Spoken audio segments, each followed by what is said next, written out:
તો નવસારી જિલ્લાનું તંત્ર ઊંઘતું ઝડપાયું છે। નવસારીથી આ સમાચાર। નવસારી જિલ્લાનું તંત્ર ઊંઘતું ઝડપાયું છે।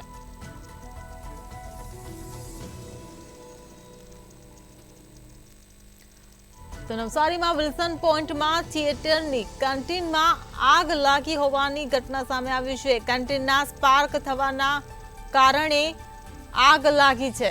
તો ફાયર ફાઈટરોએ આગ ઉપર કાબુ મેળવ્યો છે।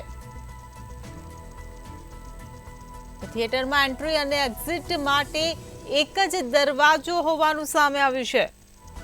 તો નવસારીથી આ સમાચાર। મિની થિયેટરમાં જોવા મળ્યો ફાયર સેફ્ટીનો અભાવ।